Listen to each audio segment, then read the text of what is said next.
Ladies and gentlemen, welcome back. It's Ace time. What a great time for Ace. You know, I was talking about it was my lucky day, February 4th, and, you know, I got my wish, man. I got some StarCraft lovin'. We have the Ace match between Quantic and Rain coming up here. I do want to mention ever so quickly the NSQ coming up February 9th, but let's go ahead and get into the game. You can find out more information at NASL.tv. Course, go over there, and that's where you can find out everything about the qualifiers. But here we go. PvP. Quantic sent out EGH. I think that's a little bit surprising to some people, but we'll go into that a little bit more down the road, Axel. And Inori was sent up by Rain. I think that's very standard. Inori, Artist, Kiwi Kaki, those are the players that I think that are definitely their Slush, honestly. Well, maybe. Yeah, definitely. Well, Slush to an extent, but I think Kiwikaki is definitely a bigger name. Artist is definitely a bigger name than Slush right now.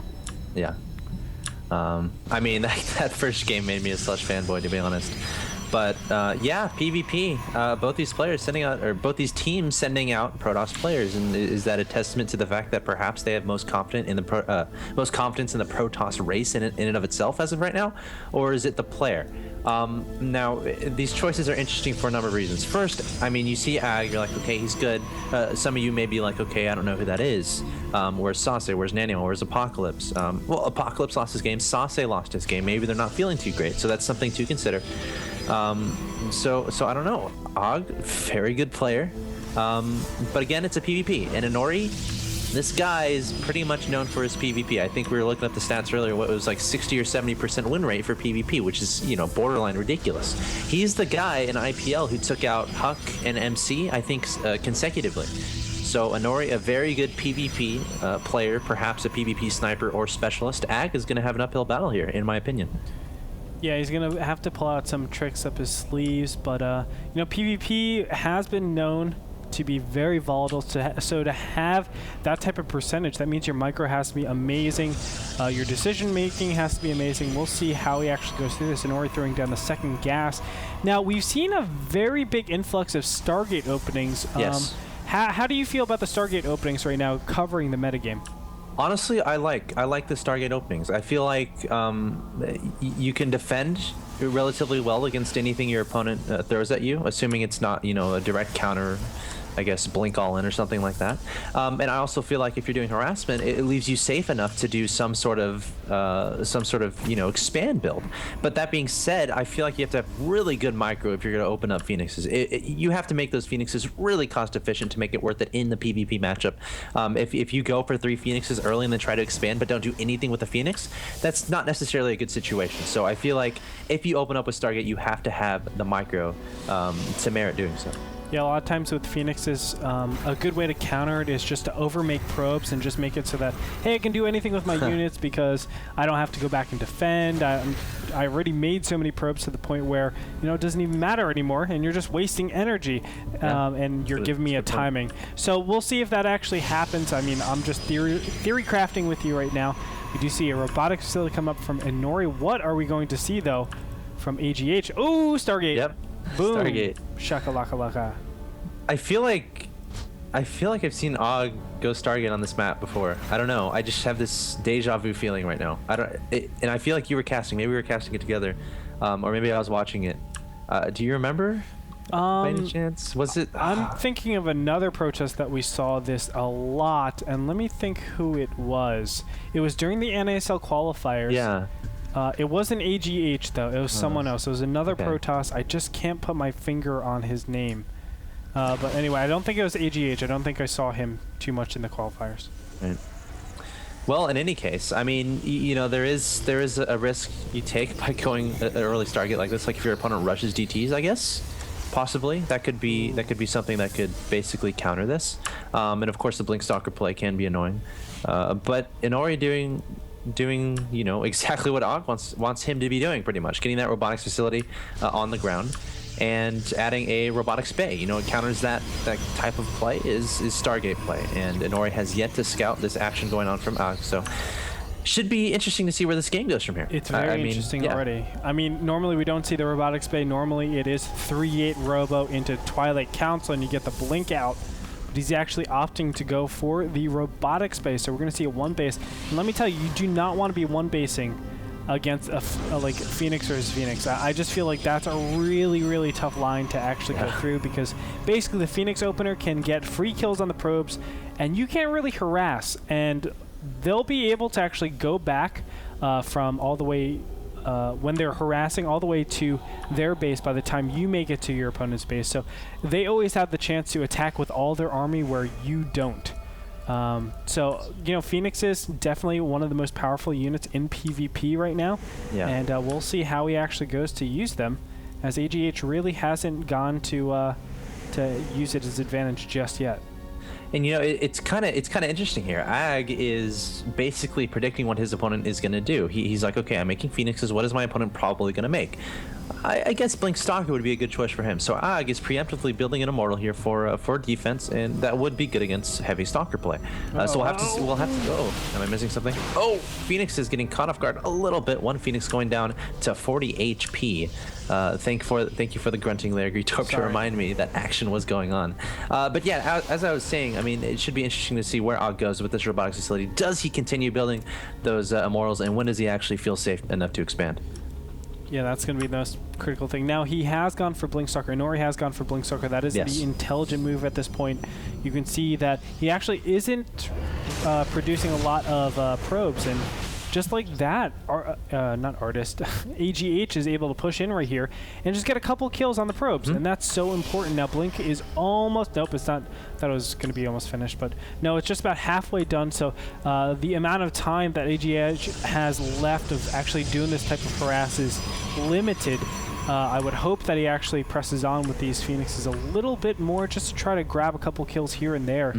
And here he comes, coming in here, and he's going to kill a lot of probes before any of the Stalkers can really do stuff. Yeah, one Phoenix might fall, and it does. Ag miscontrolling a teensy tiny bit there, losing a Phoenix, but one might say that Phoenix is probably worth it. I think he's killed about 6 or 7 probes. Another Phoenix being misrallied in here, getting poked at by the Stalkers. Ag has to be careful with those rallies.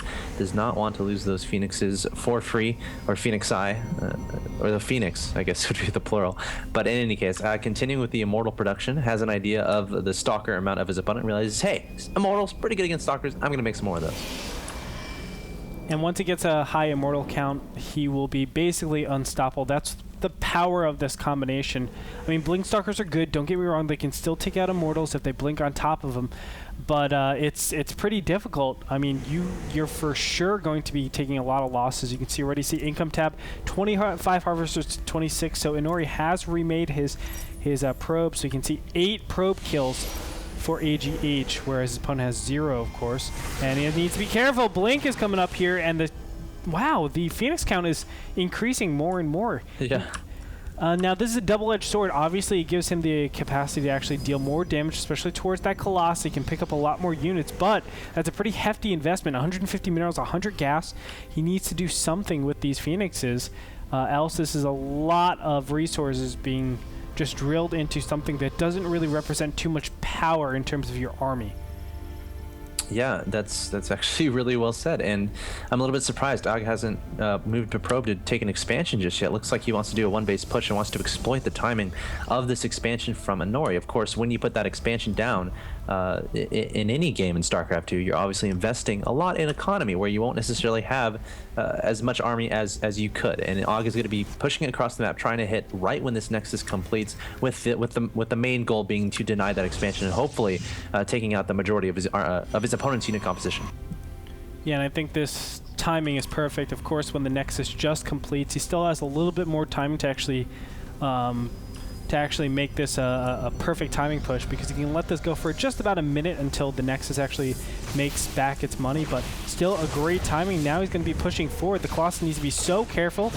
Does get a couple of pot shots, but nice Immortal positioning, but he has to be careful. This is just very, very tense. It's all going to come down to army positioning and how this actually engages.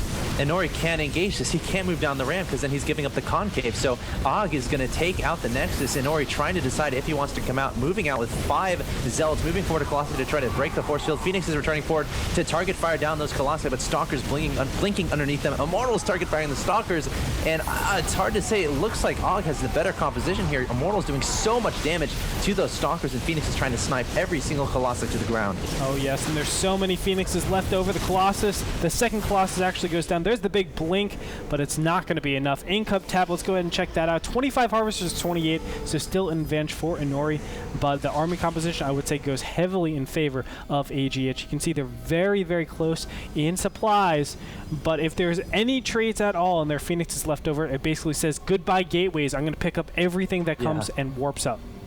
Oh no, and Inori is actually leaving his base. I wouldn't feel comfortable. I wouldn't feel comfortable doing that if I was him. And of course, that's probably what Og is waiting for. Still refusing to make a Nexus back home, instead reinforcing with the Void Rays. But a probe is returning to the natural there, so might be thinking about an expansion in the near future. But Inori leaving his base, Gretorp, I'm a little nervous for him.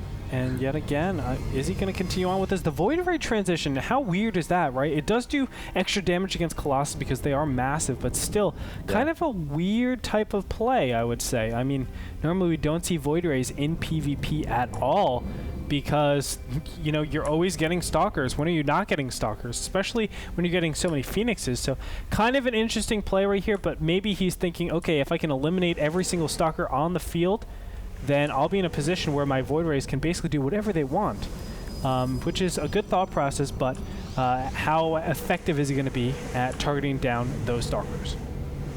Yeah, and both these players taking their expansions here. And, you know, Inori trying to take advantage of the defender's advantage, if you have to call it anything. But, you know, supply is relatively near each other, continuing to reinforce with the units at that forward pylon. And it's all going to come down to unit positioning and micro. But here we go. Ag advancing forward towards the natural expansion of Inori. He definitely wants to push. Keep in mind, there's no massive units here, so if he force fields, he can keep all those units away, which is exactly what he's going to do. And the Phoenix is trying to target down those Colossi. Immortals still in range to hit some stuff, but not much. And it's hard to tell, Gretorp. I'm not entirely sure who's ahead here, but so many Immortals still alive for Og, dealing so much damage. Not the best force fields from Inori, and Og is just going to push forward and try to target fire all these armored Stalkers with those Immortals, which actually melts them away so fast. One Void Ray is charged, Gretorp, and there's the GG. There's the GG.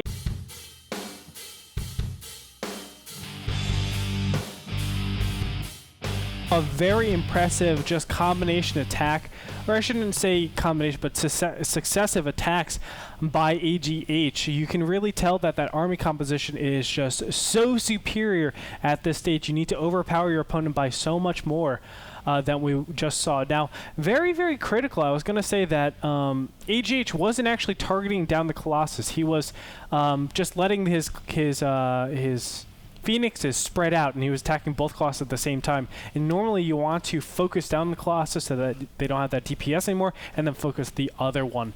But you saw it didn't matter.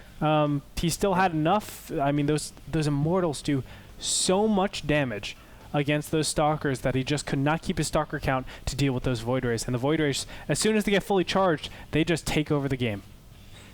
Yeah, no, that's a perfect description of what happened there. I mean, charged Void Ray is so good. Two things I want to say about that game. It was a weird little strategy from Og there. It feels like, I'll throw out an example, an analogy, if you will. There was a PvT build that was pretty popular where you would get a robo on one base, you'd have a lot of gateways, you'd pump out Immortals, and then you'd wait for your Terran opponent to expand, and then you'd hit it.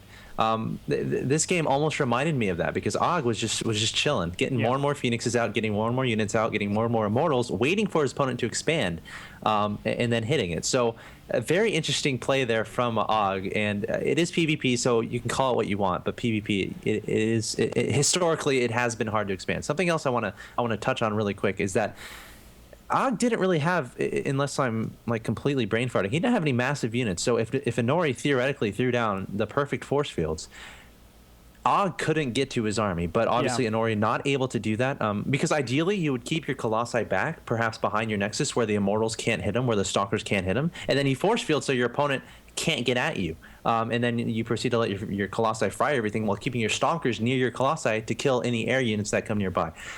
So a lot of interesting things to think about after that game. Definitely very entertaining, and I'm really looking forward to Game 2, Gretorp. Yeah, the micro was a little bit weird in that last battle. You said it best. The force shields should have been implemented, which they were, but he kept in the same range. What you have to do is back up all the way and then let your Colossus attack. Your Stalkers target down the Phoenixes. If that happens, you're in a really, really good position because obviously you're giving a lot more time for those Colossus to actually do stuff. But at the same time, you only have one round of force shields, and that's because the sentries are light. They get picked up immediately, right? And they just get burned to shreds by the Phoenixes. So, it might be microsnakes. It might be just, that battle is really, really hard to handle overall for both the players. But in the end, AGH was able to overpower his opponent and take the win. So congratulations to him. He's 1-0 right now in the first game of the Ace match. We're going to be heading over to the game number 2 of the Ace match to determine whether Quantic can take it or if Rain can still have a little bit of chance in this clan war. We'll be back after this break. Everybody stay tuned.